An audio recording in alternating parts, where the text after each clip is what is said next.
Pakistan Pak sponsored terrorism ആണ് കശ്മീരിൽ നടന്നത് എന്ന് പറയാനുള്ള ആർജവം കെൽപ്പ് ഷാക്കിറിനുണ്ടോ? അത് കേൾക്കാൻ എനിക്ക് താല്പര്യമുണ്ട്. നരേന്ദ്രമോദിക്കും അമിത്ഷാക്കും അക്കാര്യത്തിൽ തൻ്റെ ഉണ്ടായിട്ടില്ല. ഞങ്ങളുടെ അഭിപ്രായത്തിൽ എങ്ങനെയാണെങ്കിൽ ഞാൻ പറഞ്ഞല്ലോ, നമ്മൾ കൃത്യമായി പറഞ്ഞു, ഇന്ത്യ രാജ്യത്ത്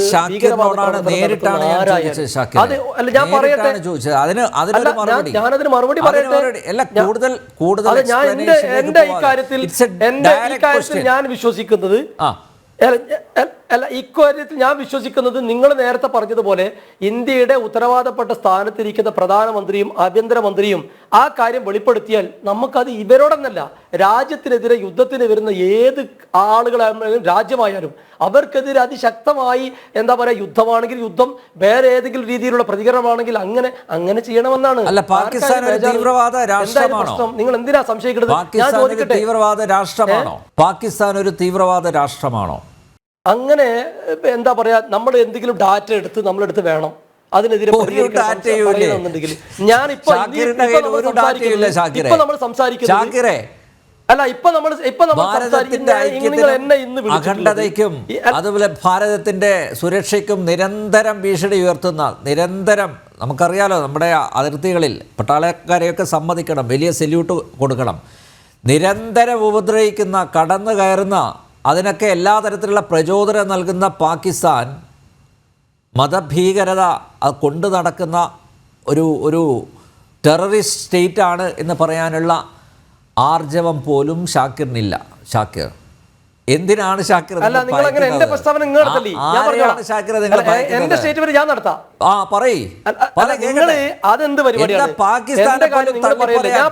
എന്തുകൊണ്ടാണ് ഷാക്കിർ തയ്യാറാവാത്തത്? ഷാക്കിർ ഒരു ഭാഗത്ത് പറഞ്ഞല്ലോ, ഷാക്കിറെ വലിയ ദേശസ്നേഹത്തെ കുറിച്ച് പറഞ്ഞല്ലോ പാകിസ്ഥാൻ ഭീകരവാദവുമായിട്ട് മുന്നോട്ട് പോകുന്ന ഒരു രാജ്യമാണ് പാകിസ്ഥാൻ എന്നതിന് എന്താ തെളിവ് എന്നാണ് ചോദിച്ചിരിക്കുന്നത് ഷാക്കിർ. തെളിവുകൾ വേണോ? അങ്ങനെയല്ലേ പറഞ്ഞത് ഷാക്കിർ, അങ്ങനെയല്ലേ പറഞ്ഞത്? തെളിവ് എന്നാ ചോദിച്ചത്. അല്ല, നിങ്ങൾ ഞാൻ പറയാത്തത് പറയല്ലേ പ്ലീസ്, ഞാൻ പറഞ്ഞുതരാം. നിങ്ങൾ എന്നെ സംസാരിക്കാൻ സമ്മതിക്കണം, അതാണ് മര്യാദ. നിങ്ങൾ ചോദിച്ച ചോദ്യത്തിന് ഞാൻ ഉത്തരം നൽകാം, അത് കഴിഞ്ഞിട്ട് നിങ്ങൾ ഇടപെട് പ്ലീസ്. അതായത് നമ്മൾ കാശ്മീരിൽ ഉണ്ടായിട്ട് ഭീകരാക്രമണവുമായി ബന്ധപ്പെട്ട ചർച്ചയ്ക്കിടെ നമ്മുടെ പ്രധാനമന്ത്രിയും ആഭ്യന്തരമന്ത്രിയും പാകിസ്ഥാന്റെ പേര് പരാമർശിച്ചിട്ടില്ല എന്ന് ഞാൻ പറയാൻ കാരണം, BJPയുടെ നേതാക്കന്മാർ മാത്രം പാകിസ്ഥാനെ കുറ്റപ്പെടുത്തുന്നു. എന്തുകൊണ്ട് പ്രധാനമന്ത്രിയും ആഭ്യന്തരമന്ത്രി ഇത് പറയുന്നില്ല എന്ന് ചോദിക്കുമ്പോൾ ശ്രീ അനിൽ നമ്പ്യാർ പറയുന്നു, അവർക്കത് പറയണമെന്നുണ്ടെങ്കിൽ അവർ ഉത്തരവാദപ്പെട്ട സ്ഥാനത്തിരിക്കുന്നവരാണ്, അവർക്ക് അങ്ങനെ തെളിവില്ലാതെ ഒന്നും പറയാൻ കഴിയില്ല. ഞാനും പറയുന്നത് അത് തന്നെയാണ്. പാകിസ്ഥാൻ ആണെങ്കിൽ പാകിസ്ഥാൻ, ചൈനയാണെങ്കിൽ ചൈന, വേറെ ഏതെങ്കിലും രാജ്യങ്ങളാണെങ്കിൽ പറയട്ടെ. ഇതിന് മുമ്പുണ്ടല്ലോ, പറയട്ടെ പ്ലീസ്. നമുക്ക് നമ്മൾ പറയാലോ, ഞാൻ പറഞ്ഞല്ലോ, പറയാം. ഞാൻ അല്ല, അതിനെക്കുറിച്ചൊന്നും ഷാക്കിറിന് ഒരു അറിവും ഇല്ലാന്നാണ് ഞാൻ മനസ്സിലാക്കേണ്ടത്. ഷാക്കിർ ഇക്കാര്യത്തിൽ ഞാൻ ചോദിക്കട്ടെ, ഞാൻ പറഞ്ഞല്ലോ, ഇതിനു മുമ്പ് ഇതുപോലുള്ള ഒരു ഇൻസിഡന്റ് നടന്നിട്ടില്ലേ? അതിൽ പാകിസ്ഥാന്റെ പൂർണ്ണ പങ്കാളിത്തം അത് താങ്കൾക്കറിയില്ലേ? പാകിസ്ഥാന്റെ സൈനിക മേധാവിയാണ് കഴിഞ്ഞ ദിവസം പറഞ്ഞത്, ഹിന്ദുക്കൾക്ക് അടക്കം ഒരു സ്റ്റേറ്റ്മെന്റ് നടത്തിയിട്ടുണ്ട് അദ്ദേഹം. ഇതൊന്നും ഷാക്കിർ അറിയുന്നില്ലേ? ഷാക്കിർ പത്രം വായിക്കാറില്ലേ? ഷാക്കിർ ടെലിവിഷൻ എനിക്കൊന്ന് പറയണ്ടേ?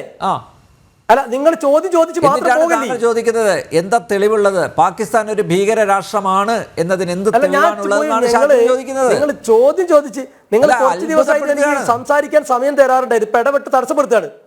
തടസ്സപ്പെടുത്തില്ലേ? അതായത് ഞാൻ പറഞ്ഞത് വ്യക്തമാണ്, പാകിസ്ഥാനാണ് ഇതിന് പിന്നിലെങ്കിൽ നമ്മുടെ രാജ്യത്തെ ഭരണകൂടത്തിന് ബോധ്യമുണ്ടെങ്കിൽ അതിശക്തമായി തിരിച്ചടിക്കണം. പിന്നെ എന്തിനായാലും സംശയം ഉണ്ടാക്കുന്നത്? പറയേണ്ടത് നമ്മുടെ പ്രധാനമന്ത്രി ആഭ്യന്തരമന്ത്രി ഉൾപ്പെടെയുള്ള ആളുകളാണ്. അങ്ങനെ അല്ല, BJPയുടെ നാഗ്പൂരിലെ RSSന്റെ കാര്യാലയത്തിൽ നിന്നല്ല, നമ്മുടെ പ്രധാനമന്ത്രി പറയട്ടെ. അല്ലെങ്കിൽ നിങ്ങളും പറഞ്ഞു, അവർ ഉത്തരവാദിത്തപ്പെട്ട ബോധത്തോടെ സംസാരിക്കുന്നു, അവർ ഉത്തരവാദിത്തപ്പെട്ട സ്ഥാനത്തിരിക്കുന്നു, അവർ കൃത്യമായ തെളിവാണ് ഉണ്ടെങ്കിൽ തിരിച്ചടി ശക്തമായി നടത്തട്ടെ. മാത്രം. നിങ്ങൾ വേറൊരു കാര്യം പറഞ്ഞു, നിങ്ങൾ നേരത്തെ പാകിസ്ഥാന്റെ നേതാവിനെ കുറിച്ച്. അങ്ങനെ ഒരു നേതാവ് അവിടെ ഉണ്ടെങ്കിൽ നമ്മൾ എല്ലാവരും നമ്മുടെ രാജ്യത്തിന് വേണ്ടിയിട്ടാണ് വാദിക്കുന്നത്, ഇന്ത്യക്ക് വേണ്ടി. ഭാരതത്തിനെതിരെ, ഭാരതത്തിലെ ഹിന്ദുക്കൾക്കെതിരെ അല്ല, ഞാൻ എന്റെ വക്കാലത്ത് എന്റെ നാടിന് വേണ്ടിയിട്ടാണ്, എന്റെ ഭാരതത്തിന് വേണ്ടിയിട്ടാണ്, എന്റെ ഇന്ത്യക്ക് വേണ്ടിയിട്ടാണ്. പാകിസ്ഥാനിന് വേണ്ടി വക്കാലത്ത് പിടിക്കുന്ന പണിയല്ല എനിക്ക്. മറ്റൊരു കാര്യം കൂടി, നിങ്ങൾ ഈ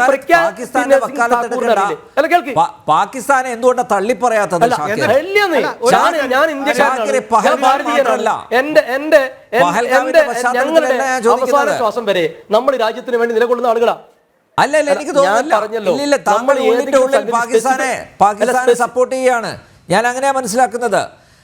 പാകിസ്ഥാൻ ഭീകരതയ്ക്ക് എന്താണ് മുസ്ലിം ലീഗിന്റെ നേതാവ്, ദേശീയ സെക്രട്ടറി ആയിട്ടുള്ള ഷാക്കിർ ചോദിക്കുന്നത്? ഒരിക്കലുമില്ല.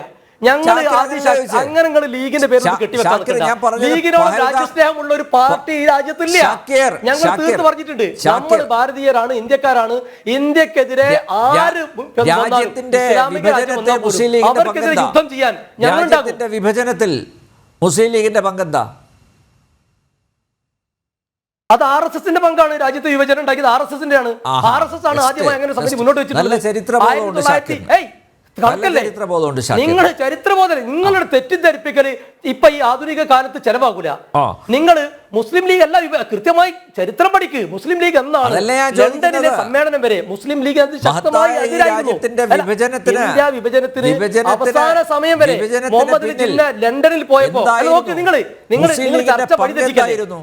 അല്ല നിങ്ങൾ ഞാൻ പറഞ്ഞുതരാം.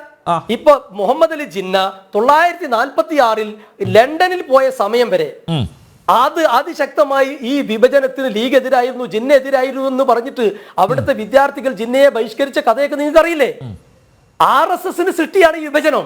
പിന്നെ അത് മുസ്ലിം ലീഗിനെ പരിധി കെട്ടണ്ട. മാത്രവുമല്ല, ആ മുസ്ലിം ലീഗും ഈ മുസ്ലിം ലീഗും ഇന്ത്യൻ യൂണിയൻ മുസ്ലിം ലീഗിന്റെ ആൾക്കാരാണ് ഞങ്ങള്. ഇന്ത്യ പിറന്ന ശേഷം ഇന്ത്യ സ്വതന്ത്രമായി നിങ്ങൾ ചർച്ചയിൽ ഓരോന്നും നിങ്ങൾ പാളി പോകുമ്പോൾ അടുത്ത നമ്പറുമായിട്ട് വരികയാണ്. നിങ്ങൾ ഈ പ്രഖ്യാത് സിംഗിനെ അറിയില്ലേ? സാക്ഷി മഹാരാജിനെ അറിയില്ലേ? ആസാമിലെ ഇപ്പോഴത്തെ മുഖ്യമന്ത്രി നമുക്കറിയാലോ. ആസാമിലെ ഇപ്പോഴത്തെ മുഖ്യമന്ത്രി ഹിമന്ത ബിശ്വ ശർമ്മയെ കുറിച്ച് അറിയില്ലേ? അല്ല, നിങ്ങൾ ഏകപക്ഷീയമാവരുത് പ്ലീസ്. നിങ്ങൾ ഹിമന്ത ബിശ്വ ശർമ്മയെ, പിന്നെ പ്രഖ്യാത് സിംഗ് താക്കൂറിനെ, സാക്ഷി മഹാരാജിനെ, ഇവരൊക്കെ ഇന്ത്യയിൽ നിന്നുകൊണ്ട് ഇവർ പറയുന്ന പ്രസ്താവനകൾ നിങ്ങൾ കേൾക്കാറുണ്ടോ? അതേപോലെ ഏതെങ്കിലും ഒരു പിന്നെ കോൺഗ്രസിനെ പോലെ രാഷ്ട്രീയ പാർട്ടിയോ മുസ്ലിം ലീഗിന്റെ രാഷ്ട്രീയ പാർട്ടിയോ ഏതെങ്കിലും ഇസ്ലാം മത പണ്ഡിതന്മാരോ അങ്ങനെ ഒരു പ്രസ്താവന നടത്തിയത് നിങ്ങൾക്കറിയോ? എന്താ BJP സർക്കാർ ഇവർക്കെതിരെ നടപടി സ്വീകരിക്കാത്തത്? ജനം TV എന്താണത് ചർച്ചക്കെടുക്കാത്തത്? ഇത്ര വർഗീയമായി വിദ്വേഷ പ്രസംഗം പരാമർശം നടത്തിയിട്ട് ആളുകളെ കുറിച്ച് നിങ്ങൾക്ക് എന്താ പറയാനുള്ളത്? ഞങ്ങൾ ആരെങ്കിലും ഇപ്പൊ BJPയുടെ സുഹൃത്തിനോട് ഞാൻ വെല്ലുവിളിക്കുകയാണ്, ഏതെങ്കിലും ഒരാൾ ഇന്ത്യൻ നാഷണൽ കോൺഗ്രസോ ഇന്ത്യൻ യൂണിയൻ മുസ്ലിം ലീഗോ അല്ലെങ്കിൽ ഇസ്ലാം മത പണ്ഡിതന്മാരോ ഇങ്ങനെയുള്ള ആരെങ്കിലും രാജ്യത്തിന് വിരുദ്ധമായിട്ടുള്ള ഏതെങ്കിലും പ്രസ്താവന നടത്തി കാണിച്ചു തരാൻ കഴിയോ? എന്നാൽ ഞാനിപ്പോ എണ്ണിത്തരാം. വിവേകാനന്ദ ഫൗണ്ടേഷൻ എന്ന് പറയുന്ന RSSന്റെ ചേർന്ന് നിൽക്കുന്ന സംഘടന നേതാവിനെ ചാരപ്രവൃത്തി നടത്തിയതിന് അടുത്ത കാലത്ത് BJP ഗവൺമെന്റ് അറസ്റ്റ് ചെയ്തിട്ടുണ്ട്. നിങ്ങൾക്ക് അറിയോ? അത് BJPയുടെ RSSന്റെ സഹായത്തിരിക്കരാ പാകിസ്ഥാന് വേണ്ടി ചാരപ്രവൃത്തി നടത്തിയിട്ടുള്ളത്. 25 ആളുകളെ BJP ഗവൺമെന്റ് വന്ന ശേഷം പിടികൂടിയിട്ടുണ്ട്. ഒരൊറ്റ മുസ്ലിം നാമധാരില്ല. 25 പേരുള്ളവരാണ്. അവർ ഹിന്ദുമത വിശ്വാസികളാണെന്ന് നമ്മൾ വിശ്വസിക്കുന്നില്ല. കാരണം ഹിന്ദുമത വിശ്വാസം അതിനവരെ പഠിപ്പിക്കുന്നില്ല എന്ന് നമ്മൾ മനസ്സിലാക്കുന്നത്.